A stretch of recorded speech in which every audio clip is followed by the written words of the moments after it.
This week in college baseball, we most definitely have a new number one team, with Tennessee going 1-2 in their little tournament over the weekend, and LSU going 3-0. I think they deserve that new number one spot, even though it wasn't the toughest competition. They didn't fall out in any way. Yes, the evil empire in college baseball has officially crumbled. Tennessee plummeting down the rankings. And by that, we mean not actually falling that far, but certainly a disappointing weekend for the Volunteers. Going 1-2. We give them the benefit of the doubt for going on the road, playing good competition, but not the weekend you're hoping for as a Volunteer fan. Yeah, going against GCU, they're always a tough out, and in Arizona is gonna be tough, and also facing University of Arizona. Those are the two losses. Arizona now with the possibility of being close to ranked and just on the fringe outside for me, but definitely a team to look out for in the future. Yeah, Arizona, one of those teams that potentially could have moved into the top 25 if anyone at the lower end faltered. But unfortunate for them, no one on that lower end of the top 25 faltered this week. And as for Tennessee, I don't think anyone is concerned for them in the long term. But I think this may be a little preview that they might not be as dominant as they were last season. It may not be a 1A, 1B situation with them and LSU. It could be Tennessee being the second, third, or fourth best team in the SEC with how stacked that conference is. Yeah, I mean, they still have the pitching, so they should be able to ride that for a lot of wins. But the offense is a little slow starting, definitely compared to last year. So they could easily get things clicking and then be back to the Tennessee everybody knew from last year, but definitely a little slower start, obviously. But besides that, there was only one other team in our top 25 that had a losing record. So there really just wasn't much movement between teams all around, just pretty chalk for the whole rankings. I guess we can go through like our top 25 now. I mean, I think we both probably moved up the next few teams to jump Tennessee, and then from there on out, it's pretty similar to before. But for number two, do you also have Wake Forest? I absolutely do. They did not play very tough competition over the weekend, but they absolutely dominated. They mashed the ball, put up 46 runs on the weekend against Youngtown State and Illinois, and they are looking like the real deal. Yeah, definitely not the marquee matchups, but they got through without any kind of scuffling, so they did their job. And next up for me is Stanford. Even though they didn't sweep Fullerton, it was at Fullerton, and they went 2-1 against them. The wins were close, but they still got the job done. I mean, one of their games was an absolute barn burner. They had to make a huge comeback in order to win, and they did that just like we saw last year in the postseason. Stanford just has that ability to come back on you at any moment, even if you just think you have the win. Yeah, I left Stanford in this three spot as well. Yeah, looked a little shaky over the weekend. Looks like they may have some question marks on the mound. Gave up a lot of runs to that Fullerton team, which looks pretty solid. But yeah, went ahead, gave them the benefit of the doubt for winning the series on the road. But I think Texas A&M is right on their tail and pushing them for that spot. Yeah, I think it is definitely a good spot for Texas A&M to be there. I actually had Arkansas jumping them just because of the competition they faced, and they proved that they can win against really good teams. They beat Texas, they beat Oklahoma State, lost to TCU, but we saw over the weekend that TCU is the real deal, and just by going up against teams like that, you kind of get rid of that doubt just straight off the bat. Even though Texas A&M did sweep Seattle U, it isn't just the same kind of matchup as we saw with Arkansas, and I thought that because of that they could have that opportunity to jump Texas A&M. Yeah, Arkansas certainly did look good. I would like to see a little more production out of them on the offensive side of things, but like you mentioned, we do like seeing these top programs go to on the road or to a neutral site for one of these showcases and really challenging themselves right off the rip, trying to prove that the real deal. And they went 2-1, like you said, only lost to TCU, who may have had the most impressive weekend out of any team. And yeah, both Arkansas and Texas A&M pushing right here for these top five spots. All right, so what you thinking? Texas A&M or Arkansas? It's like a coin flip for me. I lean Texas A&M right now, but Okay, Arkansas we'll go right. with that. We'll go Texas A&M, then Arkansas. All right, so for the sixth spot for me is where I had Tennessee finally dropping to. I think this is a good place for them to end up with the next few teams also not really facing good competition at all. So I thought Tennessee did face decent teams for the most part, and you can't drop them too far after a weekend like that. Yeah, I agree. This is also where I had Tennessee falling. Like I mentioned earlier, not really concerned for this team in the long run. Still think they're going to be one of the top teams in the SEC, top teams in the country. Just a tough weekend on the road to start off the year. All right, at number 7 last week we had Ole Miss. I decided to leave them there, even though it looks like they're gonna have a big issue moving forward with losing Hunter Elliott for an indefinite amount of time, potentially the season if things turn out as bad as people think they will. But they still did their job. If they have any struggles, then they're gonna be falling pretty quickly. Yep, I also left them here at the 7th spot, but like you mentioned, losing your ace, not a great thing to happen, especially when outside of Hunter Elliott, there were some question marks on the staff coming into the year. So losing the one guy that was supposed to hold it down for you, it's not great. They do have a big weekend coming up against Maryland. That's a big ranked series, one of the best series matchups this weekend. So we'll see if they're able to hold it together and still compete against some top competition. And that should really be able to give us a better look at whether they deserve to be a top 10 team still. Definitely. And in the next spot, we had Louisville last week. Continuing with that here, they faced Bucknell, went 3-0. Nothing really to complain about. Just didn't face the best team and did their job. Yep, that's exactly what I had as well. Just dominated. It's not surprising. They just did their job, and that's what you're going to see from a lot of teams in the top 25 that face weaker competition. So last week in the 9 spot, we had Oklahoma State. Obviously, they had a bit of a struggle this weekend, only beating Missouri and losing to Vanderbilt and Arkansas. Tough competition, but with everybody else just winning their series or sweeping, they're definitely going to fall a bit from where we had them last week. In this spot for me, I had Vandy making the jump over Florida, who we had at 10, just because, like I said earlier, I think there is that merit you get when you face these decent teams, like we said with Arkansas. They did relatively well. Also lost to TCU, just like Arkansas, but beat the other teams. And yeah, I mean, when you're in these showcases, it's what you want to see, just coming out with a winning record. Yeah, I left Florida in this spot just because they looked like they absolutely dominated this weekend, and the pitching staff just looked disgusting. They have multiple starters throwing in the upper 90s, and they just absolutely dominated. But like you mentioned, Vandy going against tough competition, got to nod your head to them. It was impressive. I would like to see a little more on the mound from them, and they do have a big series coming up against UCLA to prove that.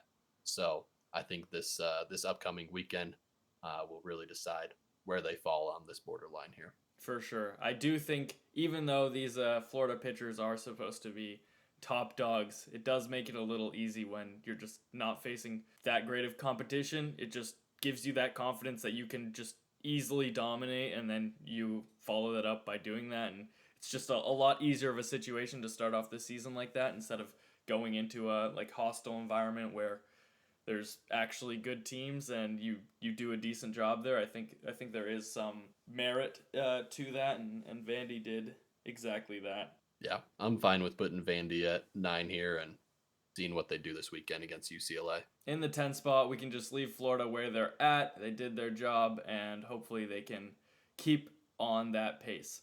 At number 11, what do you think should be there? At the 11th spot, I moved North Carolina up one spot. They went 2-1 against Seton Hall. Not extremely impressive. They struggled in the Friday night game, but I don't see that happening regularly. They did bounce back in the next two games. Not heavily concerned with them in the long run, and they do have a prove it weekend coming up against East Carolina. It should be an electric series and decide who is the top Carolina team, although South Carolina is knocking on the door to jump in the top 25 as well. Nice. Yeah, I think UNC definitely deserves to obviously stay around where they're at.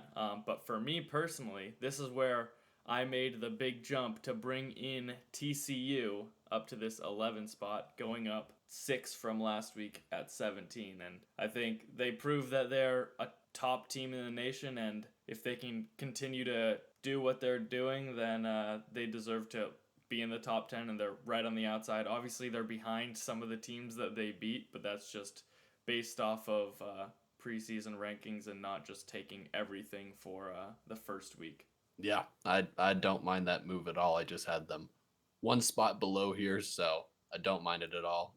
Like we said earlier, arguably the most impressive weekend out of anybody in the country this first weekend, and it looks like the Big 12 might end up running through Fort Worth this year. Yeah, I do think if they were able to beat Missouri in extras, then they could easily have been in the top 10 over like Vandy and some other teams, maybe Florida as well. But yeah, just losing out in their last game really put a damper on things. Still an amazing weekend beating Vanderbilt and Arkansas, but getting that 3-0 would have been something special. Yeah, let's put them at this 11 spot.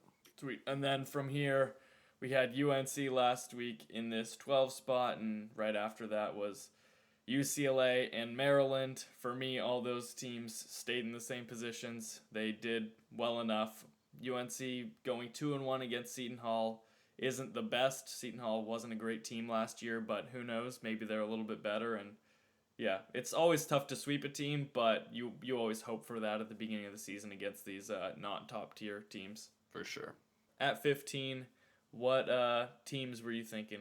At 15, I currently have Virginia Tech, followed up by ECU and Virginia. So Oklahoma State is going a little farther down than some might have liked to hear. Certainly.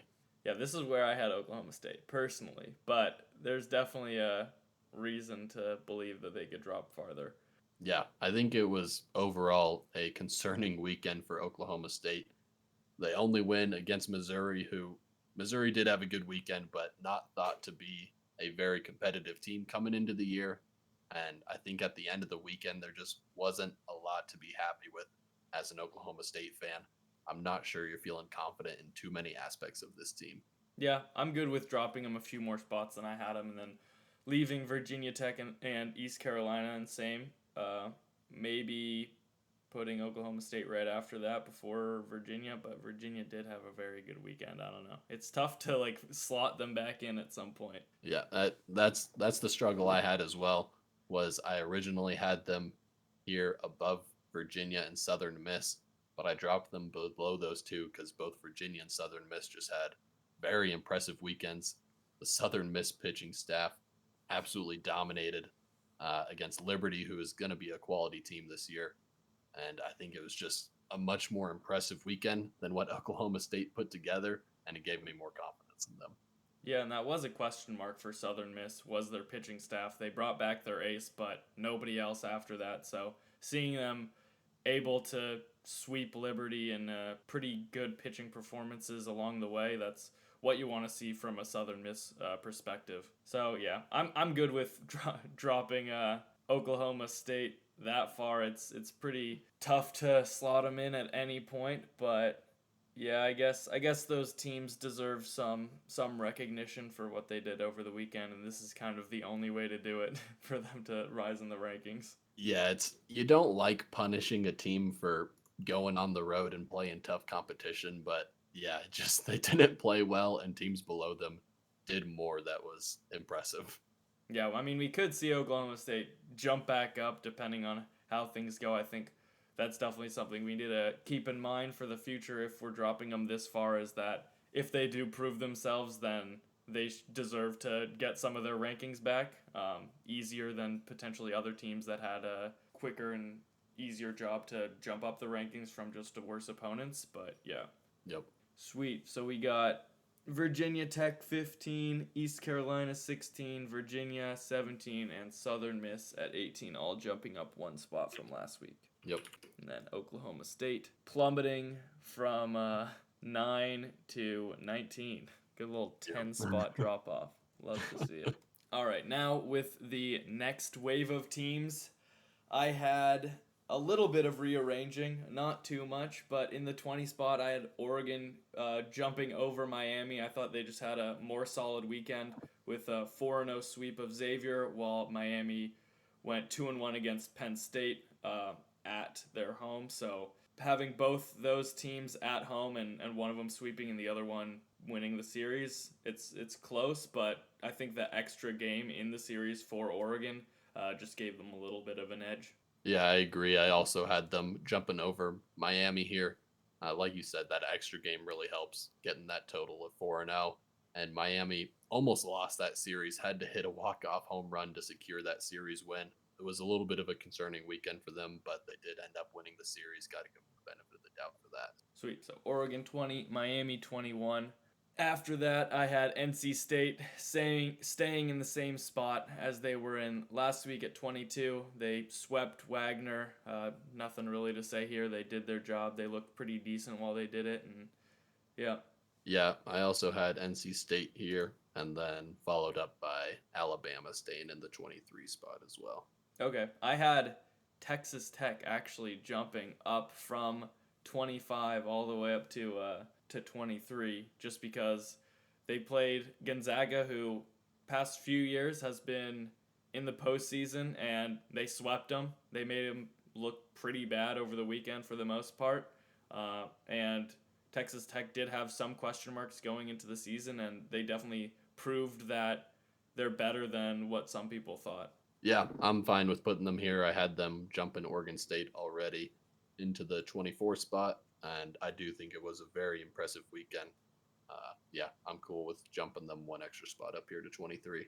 Sweet. And then rounding out for me, then it's Alabama, Oregon State, both dropping one spot. I mean, staying in the top 25, it's just hard to kind of force movement like that without any big losses happening. Everybody winning their series essentially. Oregon State went 2-1 with going 1-1 against New Mexico and beating Minnesota. New Mexico probably isn't the best competition, but who knows? It's still early. You never know what teams are gonna figure out in the long run. But yeah, they still ended up winning their weekend, so it's hard to move them any more than that. Yeah, it's just hard to jump any teams in after just one series, unless one of these teams loses the series here at the bottom, which didn't really happen. So there's definitely a couple teams knocking on the door, but we're rounding out this top 25, same as it was last week. Sweet. So the top 25 after week 1 goes as follows: LSU at number 1, Wake Forest at number 2, Stanford 3,